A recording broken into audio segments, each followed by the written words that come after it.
تو بولے بالے ہیں، لیکن حضرت جو اندر سے ہیں نا وہ میں ہی جانتا ہوں، دوسرے تو ہاتھ چومتے نہیں تھکتے۔ حضرت شاہ صاحب ہیں، حضرت قبلہ صاحب ہیں، حضرت کعبہ ہیں، حضرت شیخ المشائخ ہیں، حضرت غوث الاقواس اور قطب الاقطاب ہیں، حضرت دام مدد اللہ العالی بنے پھرتے ہیں، لیکن ان کو پتا ہوتا ہے، بیوی بچہ اور غلام تینوں کو پتا ہوتا ہے کہ ہمارے ابا جی اور ہمارا شوہر اور ہمارے یہ ہیں کیا اصل میں اندر سے۔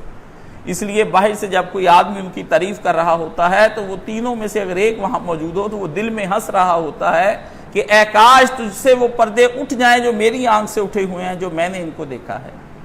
تو حضرت انس کہتے ہیں کہ ہم نبی علیہ السلام کے ساتھ ایک راستے سے گزر رہے تھے اور میں بھی آپ جناب علیہ السلام کی میت میں تھا۔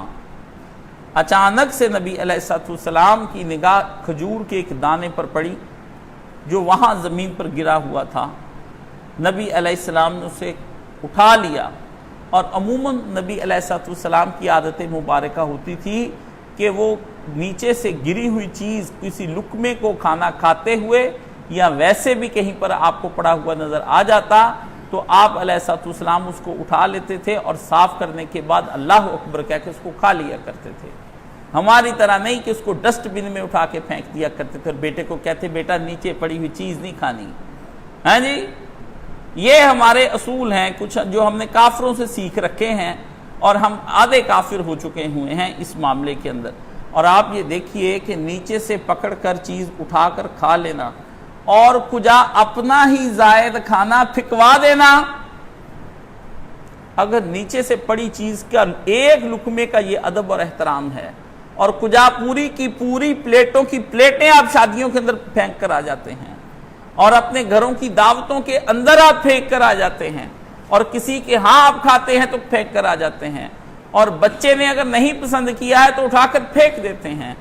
آپ کو غصہ آیا، بیوی پر چلائے اور خادم پر اور چلائے اور اٹھا کر کھانا پھینک دیا آپ نے، تو آپ یہ دیکھیں کہ آپ کس قدر جرم کے مرتکب ہوتے ہیں۔ کجا کے اٹھا کر کھانے کا حکم ہے، کجا پھینک دینا کسی کا رزق، وہ آپ کا حصہ تو نہیں تھا، وہ کسی اور کا حصہ تھا۔ امیر المومنین علی بن ابی طالب رضی اللہ تعالیٰ عنہ کا یہ فرمان عظیم ہے کہ سنو، جب میں نے کسی نعمت کو اور فالتو نعمت کو اپنے پاس پایا تو اس نعمت کے پیچھے میں نے کسی کا چھنا ہوا حق پایا ہے۔ وہ حق میرا نہیں تھا، کسی اور کا ہے، جو اس وقت میرے کپڑے، میرے جوتے، میرا کھانا ہے۔ جب آپ کھانا پھینک رہے ہوتے ہیں، وہ صومالیہ میں بیٹھے ایک بچے کا کھانا تھا، وہ ایک بیوہ عورت کا کھانا تھا، وہ ایک مظلوم عورت کا کھانا تھا، وہ آپ کا کھانا نہیں تھا، آپ نے وہ پھینکا ہے۔ اب آج رات وہ بھوکا سویا یا وہ طوائف نے اس کھانے کے لیے زنا کیا، وہ آپ کے کھاتے پڑ جائے گا اور جہنم میں لے جانے کے لیے وہی آپ کو کافی ہو جائے گا۔ اس لیے عزیزان من، حلال کھانا کھاتے ہوئے بھی سوچئے کہ میں حلال کو کیا نبوی طریقے پر کھا رہا ہوں یا مشرکوں کے طریقے پر کھا رہا ہوں، یا اس نفس کو جو مجھے بھڑکاتا رہتا ہے اسی کے کھانے پر کھا رہا ہوں۔ یہ آپ کو کرنا پڑے گا، ورنہ آپ کا نفس کسی طور پر بھی تہذیب میں نہیں آئے گا، آپ نے اس کی کان چھانٹ نہیں کی ہے۔ تو جناب انس فرماتے ہیں کہ نبی علیہ السلام کے ساتھ میں گزرا، وہ کھجور کا دانہ نبی علیہ السلام نے اس وقت اس کھجور کے دانے کو دیکھا تو آپ نے فرمایا اٹھا تو لیا مگر کھایا نہیں۔ حضرت انس نے نبی علیہ السلام کی طرف تعجب سے دیکھا کہ اللہ کے رسول آج خلاف معمول زمین سے اٹھا کر بسم اللہ واللہ اکبر کہہ کر کھاتے نہیں ہیں اس کو۔ تو نبی علیہ السلام نے ان کے چہرے اقدس سے پہچان لیا کہ میرے مرید صادق کا مجھ شیخ کامل سے کچھ نظروں ہی نظروں میں سوال ہے۔ اگر مرید صادق کا شیخ کامل اب اس کی نظروں کا جواب نہ دے سکے، اس شیخ کے کامل ہونے کا بھی کوئی مطلب نہیں۔ شیخ کو اس قدر کامل ہونا چاہیے کہ وہ چہرے سے پڑھ لے اور اس کے آنے سے، اس کے سلام لینے سے سمجھ لے کہ آج مرید کس مصیبت میں گرفتار ہے اور نفس کی کس کھیل میں وہ کھیلا جا رہا ہے، اس کے بارے میں اس کو پتہ ہونا چاہیے۔ تو نبی علیہ السلام نے ان سے کہا اگر مجھے اس کھجور کے بارے میں یہ خوف نہ ہوتا کہ یہ صدقے کی ہے، کوئی دینے جا رہا تھا صدقہ دینے کے لیے، راستے میں گر گئی تو میں ضرور اس کو کھا لیتا، میں نے اس ڈر سے اس لیے نہیں کھایا کہ کہیں یہ صدقے کی نہ ہو، کیونکہ رسول پر اور آل رسول پر صدقہ حرام ہے۔ آپ یہ دیکھیے، یہ احتیاط ہے پیارے پیغمبر صلی اللہ علیہ وآلہ وسلم کی، کہ جو چیز پیغمبر پر جائز نہ تھی، پیغمبر نے اس ایک معمولی دانے کو بلا تفتیش و تحقیق کے کھانا اپنے لیے روک لیا، ممنوع قرار دے لیا۔ یعنی ایک مومن اگر کسی کی دعوت میں جاتا ہے تو اس کی دعوت پر دیکھے کہ آیا یہ شخص حرام مال میں ملوث تو نہیں، اس کے ذرائع حرام کے ذریعے سے تو نہیں آتے، تو اس مومن کو اس کا کھانا نہیں جائز ہے۔ اس لیے کہا گیا کہ اپنے کھانے پر یا متقی کو بلا یا اپنے کسی متقی کے ہاں کھانا کھانے کے لیے جا۔ فرمایا نہ کھائے، حدیث سے صحیح ہے کہ نہ کھائے تیرا کھانا سوائے متقی کے، یعنی متقی کے ساتھ مجلس رکھ۔ یہ نہیں کہ اب آپ اس حدیث سے کوئی اور معنی اخذ کر لیں کہ آپ متقی ڈھونڈتے پھرے سڑکوں پر۔ کون؟ جو خود متقی نہیں ہے وہ سڑکوں پر متقی کو ڈھونڈ رہا ہے۔ یہ بھی تو ہو سکتا ہے کہ آپ میرے اس جمعے کا غلط مطلب لے جائیں اور اپنا صدقہ و خیرات ڈھونڈنے کے لیے باہر ڈھونڈنا شروع کر دیں کہ شیخ صاحب وہ عورت تو نماز نہیں پڑھتی ہے اور وہ مرد تو ایسا ویسا ہے۔ شیخ صاحب سے پوچھنے سے پہلے جس کے دل میں اپنے تقوی کا زیادہ خیال آ گیا ہے وہ بہت بڑا شیطان ہے۔ ہمارے پروفیسر سید کیسر حسین مرحوم رضوی یہ کہا کرتے تھے کہ جس شخص میں غرور تقدس آ جائے وہ شخص اپنے وقت کا سب سے بڑا شیطان ہے، کہ میں مقدس ہوں۔ رسول نے دراصل یہاں پر اس حدیث میں جو بیان فرمایا ہے، بڑے بڑے علماء نے اس کو حل کرنے کی کوشش کی ہے، لیکن جواب دل کو مطمئن نہیں مجھے کر پائے ہیں۔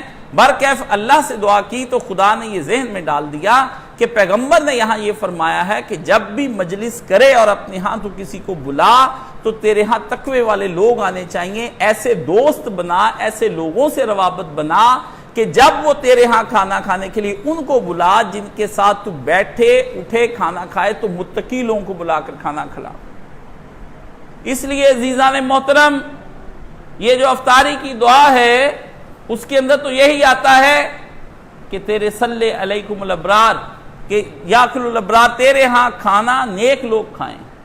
یہ ایک دعا کے اندر یہ بات شامل ہے۔ تو نبی کریم صلی اللہ علیہ وآلہ وسلم نے صدقے کی وجہ سے وہ کھجور نہیں کھائی۔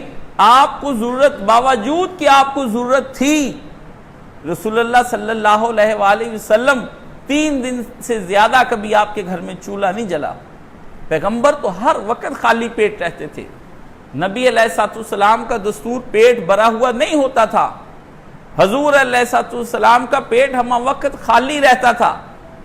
آپ اپنے پیٹ کو اگر کھاتے بھی تھے تو اپنے پیٹ کے 3 حصے فرماتے، جس میں ایک پانی کا حکم دیا گیا، ایک ہوا کو اس کے اندر گردش کرنے کا حکم دیا گیا، اور ایک کھانے کے لیے، یعنی 3 حصے۔ اگر 3 روٹیوں کی بھوک ہے تو ایک کھائی ہے نبی علیہ السلام نے۔ ایک کپ اگر آپ کو بھوک ہے تو نبی علیہ السلام نے کیا کیا ہے، اس ایک روٹی کے 3 حصے کر لیے ہیں اور تیسرا کھایا، باقی 2 رکھ دی۔ اور آپ کہتے ہیں آج کھانا اتنا مزے کا تھا، بھوک ایک کی تھی، 3 کھڑا کھڑا میں کھا گیا۔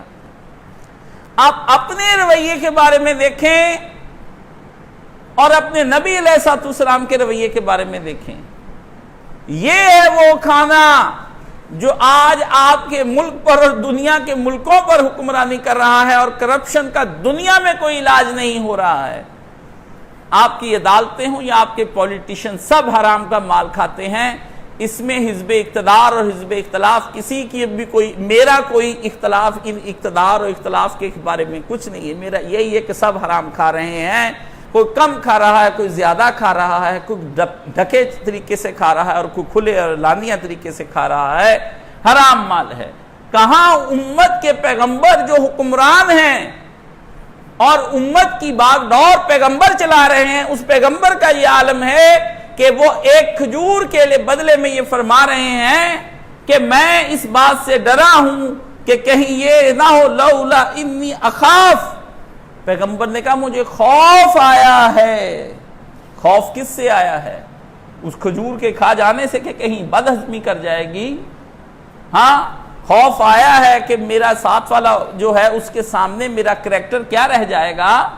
نہیں، پیغمبر کو خدا کی بارگاہ میں جانے کا خوف تھا، اس لیے نبی علیہ السلام نے اس کھجور کو کھانے میں احتیاط برتی ہے۔